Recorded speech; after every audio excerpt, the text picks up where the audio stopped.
It's 3 a.m. You're on the floor of a closed Chuck E. Cheese with a camera pointed at 5 animatronics in the dark. All because your friend who works there swore these animatronics had been moving on their own. Spoiler alert, he wasn't lying. But what we caught on camera that night will leave you scratching your head. And it all started on a random Thursday night when my friend was working at Chuck E. Cheese, which, if you've never heard of this place, it's like the real life Five Nights at Freddy's. They've got games, pizza, creepy animatronics that may or may not come to life. But the reason my friend worked there in the first place was because he and I were both really into the game Five Nights at Freddy's. So I would always ask him if we could sneak in after they closed and just be in there in the dark, me and him with those animatronics. But we loved spooky stuff like this, and I just thought it would be fun. Unfortunately, he would always tell me no, he couldn't make it happen because he didn't want to risk getting fired. So I gave up on this dream until one day he gets off a shift and calls me. I ask him what's up, and he tells me he had the closing shift that night, meaning he was the last person there. He was responsible for locking the whole place up. After he shut Chuck E. Cheese down, turned off the power, locked the doors, and left, he realized he forgot his wallet. So about 5 minutes after leaving, he turned around and went back. But when he unlocked the door and went back inside, he noticed something different. One of the animatronics, Chucky, who's the main one, was turned facing the opposite way from where he should have been. When my friend saw this, he tried going through all the possibilities in his head, but none of them made sense. This wasn't his first closing shift, so he knew for a fact that when he shut the place down, the animatronics wouldn't just randomly turn the opposite direction like that. So in his mind, this meant only one possible thing. The animatronic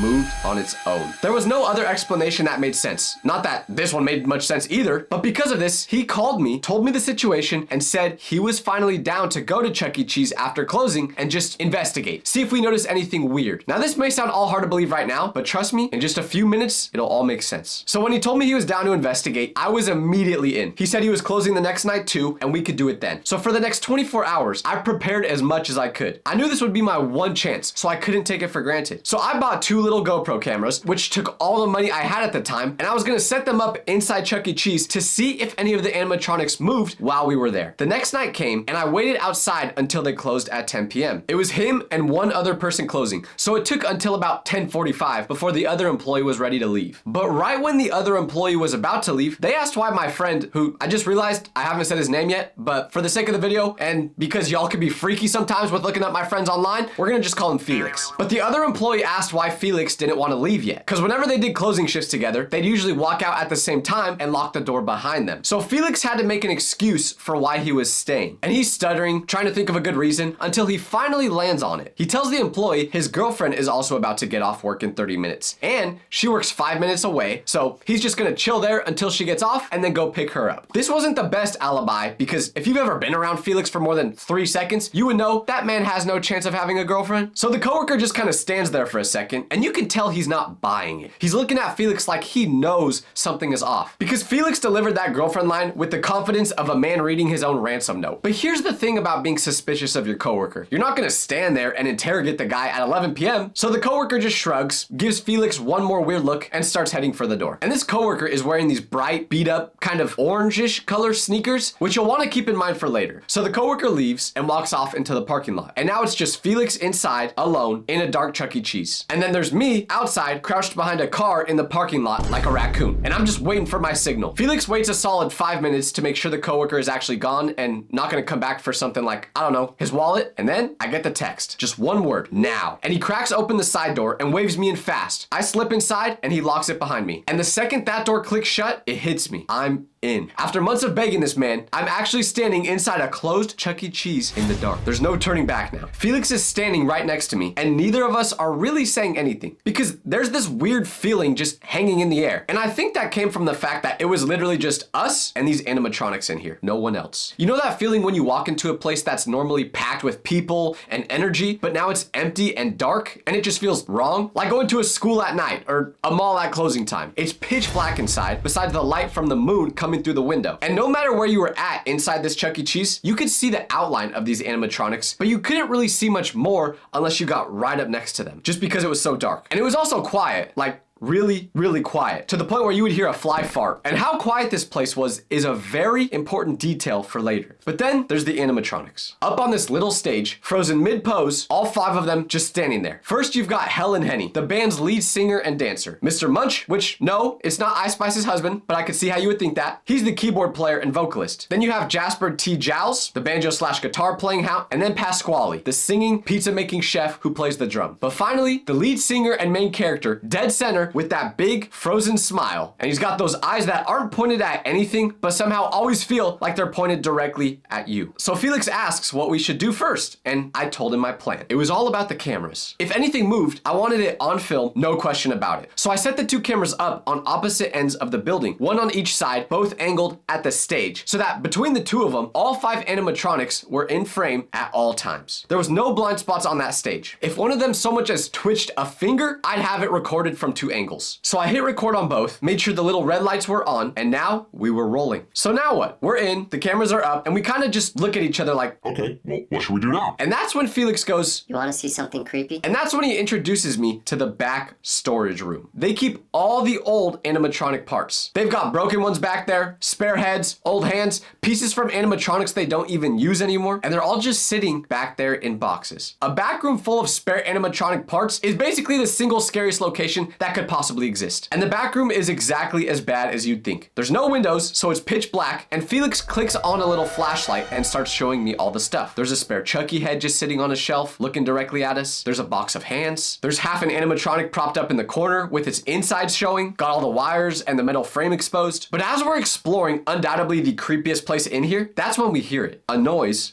from the main room where the animatronics are. It wasn't even that loud, but in that dead silent building, it might as well have been a gunshot. We both froze, look at each other, and without saying a single word, we bolt out of that storage room back toward the main stage. And when we get back out to the main room, one of the arcade games that had been completely dark and dead like all the others is now fully lit up. Screen glowing, little theme music playing. The power in the building was off. Felix had shut the entire place down. These games don't run on some secret backup battery. They run on the building's power. So there is no version of reality where that game should turn on by itself. It's not possible. I didn't know that at the time though. I thought it was just simply a button you press to turn on. But when I look at Felix, he looks like he just seen a ghost. And then real quietly, he says to me, that can't be on. And we're both frozen, staring at this glowing game in the middle of a dark, dead building. I'm not having fun anymore. Now I'm actually scared because the whole reason we came was the tiny, slim chance something weird was happening. But I never actually believed for 1 second something weird would happen. But then we remember we've got cameras recording the whole thing. So we sprint over to the cameras and pull up the footage with our hands shaking, and we scrub it back to right before we heard the noise. Both of them were pointed directly at the stage, and the game that turned on was off to the side, just out of frame. So neither camera actually caught the game turning on. We couldn't see how it happened, but we could see the whole stage the whole time. And on the footage, the animatronics did not move. Not a single one of them. They were frozen the entire clip. So whatever turned that game on, it wasn't one of them standing up and walking over there. Or at least if it was, they did it off camera and got right back into place. These animatronics can't actually come to life or control turning on these games. At the time, we had no answers. We just had a game that was on that should not be on, and a sick feeling that we were not alone in this building. And the 2 of us are just standing there, having a full-on conversation about whether we're losing our minds or not. Like, did we both somehow not notice that one game was on the whole time? There's no way. We walked right past it. It was dark like everything else. We checked to make sure the power was still off, and it was. Felix worked there. He'd done 100 closing shifts. He never once saw anything turn on after closing. We went through every single normal explanation, one by one, and crossed every one of them off the list, until we were just standing there with nothing left. Any normal person, this is where you leave. A game turns on by itself in a dark, empty building, you go home. You move out of the state, you change your name. But me and Felix, we came way too far for that. This was the exact thing we'd been talking about for months. So are we gonna leave now, right when the most unexplainable thing ever just happened? No chance. We had to stay. Because think about it. Both times something happened. When Chucky turned around the night before, and this game turning on now, no one was in the room to see it happen. So we figured, if we just plant ourselves right here, in the middle of the room, we'd catch whatever this was in the act. So we sat down on the floor, backs against a table, facing the stage, and we waited. And waiting, it turns out, is the scariest part. Because nothing's happening, but your brain absolutely refuses to believe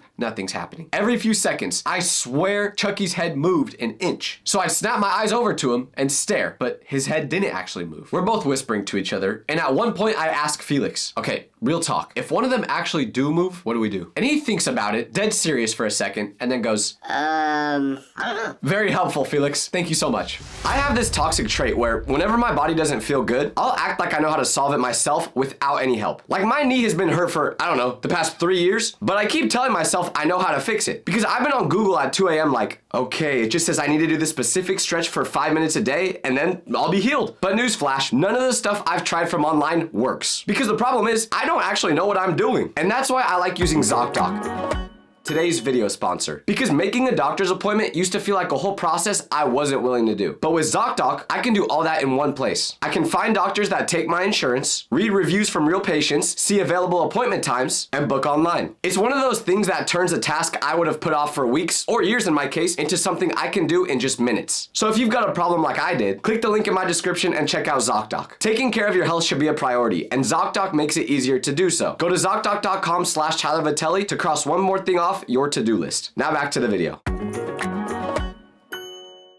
And as we're just chilling there, I start asking Felix about working here to see if any other weird things have happened while he's been there. But it was almost as if the animatronics heard us talking, because we're sitting there having this chat, and out of the very corner of my eye, off near the hallway, something moves. It wasn't a sound, it wasn't a creak, and I knew I didn't imagine it because I wasn't the only one who saw it. Felix grabs my arm so hard it hurts, and he goes, Tell me you just saw that. so we weren't imagining it, but it happened for about half a second. So we had no idea what we actually just saw. The one rule we had was to not leave the main room, but we literally just saw something move across that hallway. We chased it. Felix went one way toward the party rooms. I went the other down the hallway toward the kitchen. Both of us moving through the dark with our hearts going 100 miles per hour. And the reason we split up wasn't because we were thinking, oh my gosh, this could be an animatronic. no, we were thinking, What if another person is in here with us? so I'm creeping down this hallway and I swear I can hear it just ahead of me. Footsteps right around the corner. So I speed up. I'm about to round the corner and actually catch this thing. But when I turn, there's nothing there. No person, no nothing. Just an empty hallway. It was like I'd been 2 seconds behind it the entire way and it just dissolved into the building right when I cornered it. Felix comes around the other side breathing hard with the exact same look on his face because he didn't find anything either. We had both clearly seen the same weird figure quickly move across the room. We chased it down and we had nothing to show for it. Somehow that scared me way more than if we actually caught it. So we go back out to the main room, completely rattled now, and we're ready to leave. If there's another person in this place with us, they could be dangerous. We don't want to risk being in here with them. But then, bang, a loud crash. And when I say loud, I mean loud. Something you couldn't just imagine. And it came from the storage room. The room we had just been standing in. We knew for a fact something weird was going on here. We didn't know what, but it was something. So we get up and we sprint to the storage room and look inside. And one of the boxes, which is full of animatronic parts, fell off the shelf. It's on the ground, tipped over, parts spilled out everywhere, all scattered across the floor. But that's when Felix tells me that box had been sitting up on that shelf completely fine for as long as he could remember. So it didn't just tip over. There was no reason for it to fall. We talked it over for about half a second and quickly agreed it was time to leave. It's not worth finding out whatever is causing all this. So we go back out to the main room, pack all our stuff up, ready to go. But as I'm getting my things, I hear Felix say,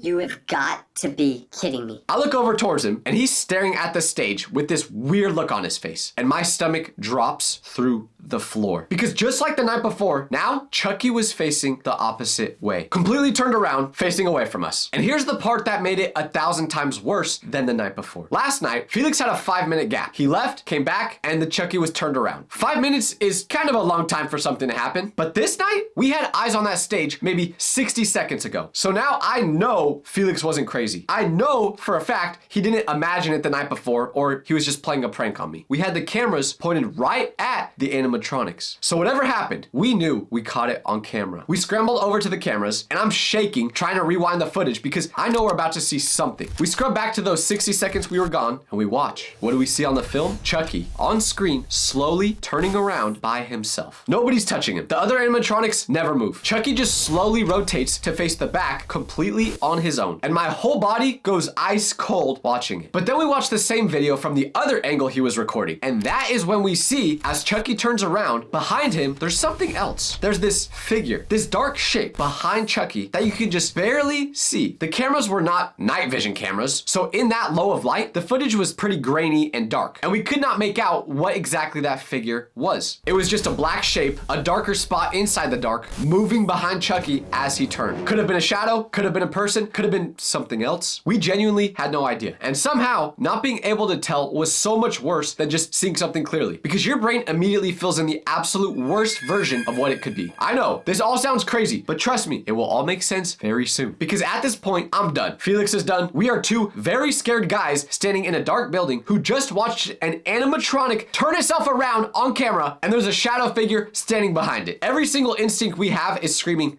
Get out. we were ready to grab the cameras, run, and never speak of this place ever again. But we came this far. We had footage of something genuinely unexplainable at the time, and we still didn't know what that figure was. We both knew deep down that if we left right now without getting any answers, we would never forgive ourselves. We'd spend the rest of our lives just wondering what we saw. So, as terrified as we were, we made a decision that was either really brave or really dumb. Probably really dumb. We were gonna set a trap. Here was the plan. That figure, whatever it was probably the same thing that turned around Chucky the night before. And the only reason we didn't catch exactly what it was is because the cameras across the room were too far away from the stage and too grainy to ever catch it clearly. So I took one of my cameras, walked up onto that stage, and set it right down there, literally a foot away from Chucky. And it was angled so that if Chucky moved, or if that figure showed up again, it would be right there in frame. If anything moved around Chucky, we would catch it clearly on camera this time. We left the cameras recording, and then finally, we left the building. The plan was that Felix would come back the next morning when the place opened, grab both cameras, and we would review the footage together to see if Chucky moved any more times throughout the night while we were gone. So we set the trap, we locked the place up, and we left those cameras alone in the dark with whatever was in there. I did not sleep that night at all. I just laid in bed, staring at the ceiling, thinking about my camera up on that stage in the pitch black dark, and also thinking about the fact that someone could low-key steal it and I would be out $200, but mostly imagining what that camera might catch. And the next morning, Felix goes into Chuck E. Cheese, grabs both GoPros off the stage, and texts me, got the cameras, I'm coming over now. And I don't think I've ever been more anxious for someone to come over to my house in my life, because that camera, the one sitting right next to Chucky all night long, if that figure came back and showed up on the camera, we would know exactly what it was. We were finally about to know the truth as to what had been happening this whole time. Felix gets to my place, and we don't even really say much. We just plug the camera in and start watching. So I'm fast forwarding through hours of footage. Nothing. I'm seeing nothing, more of nothing, a little bit more of nothing. It's just hours of a dark, empty stage. And I'm starting to think maybe the trap didn't catch anything at all. Until there it is. Again, the figure. Same dark shape, right near Chucky, turning him back around to face the crowd. This time, the camera was right there, up close. And even though it was still dark, it was finally clear enough that I could make out details I couldn't see before. So I'm leaning into the screen, squinting, scanning this figure, and I get down to the very bottom, down to the floor, and I see this figure is wearing shoes. But not just any shoes, because as I'm staring at these grainy shoes on the screen, Felix goes completely silent next to me. And then he says, I know those shoes. now do you guys remember in the beginning when I said, do you guys remember the shoes? The bright, beat up, orangish sneakers? The ones I told you to lock into your memory at the very beginning? Those shoes. The figure on the footage, the thing we had been terrified of all night, the shadow standing behind Chucky, was wearing his coworker's exact shoes. So Felix calls his coworker looking for an explanation. It wasn't like these were super common shoes everyone had. No, we had never seen anyone else wearing them. And at first, when he makes the call, his coworker plays it cool. Felix goes, Hey, where'd you go after work last night? but the coworker just says, I went home. Why? Felix doesn't say anything back. He just sends him the screenshots of the shoes. And there's this long pause on the phone. But then the coworker just starts laughing. Finally, he says, Okay, let me explain. but the explanation he gave us was not what I was expecting, and it wasn't one that cleared everything up. So that very first night, the night Felix forgot his wallet and came back and saw Chucky turned around, the coworker was the one who turned him around. He had stayed behind to film a dumb little video with the animatronic for his friends. But while he was back there recording, he heard the door open, which was Felix coming back for his wallet. And instead of just explaining himself, he panicked and hid because he didn't want to get caught messing with the animatronics after they closed. But from his hiding spot, he watched Felix walk in, find the turned around Chucky, and completely lose his mind over it. So he thought it was the funniest thing he'd ever seen. So the next night, when Felix was acting all weird around closing time, stuttering about a fake girlfriend just to stay behind, the coworker put it together instantly. He realized Felix was trying to investigate the place because of what he saw the night before. But I have a secret to admit to you guys that I didn't say in the very beginning. beginning. I haven't been completely honest with you because the night we went to investigate, when the coworker could tell Felix was being weird, the coworker admitted to Felix that he saw him come last night and freak out over the animatronic. He also admitted he was the one who turned it around. So Felix, now knowing that Chucky didn't actually move on its own, told his coworker, No way, it was you? I was planning to stay here and bring my friend inside to investigate it. but after learning that Chucky didn't turn around on his own, instead of just canceling our plan to investigate, Felix's coworker says to him, If your friend's here already, how about we just mess with him? so when I got there that night and all these weird things were happening, Chucky turned around again, boxes fell from the storage room, that was all his coworker. Whenever we left the main room, he'd slip out, turn Chucky around, knock the box over, and duck right back into hiding. And that shape we saw move across the room, the one we chased down a dark hallway, convinced it was a ghost, that was his coworker too. When we ran after him, he bolted back to the kitchen and we were way closer to catching him than we ever even knew. Just a coworker in some ugly shoes pranking me. And Felix was in on it. He knew all this was just his coworker making noises. Not an actual animatronic coming to life. Only I believe that. So we finally found out the truth, right?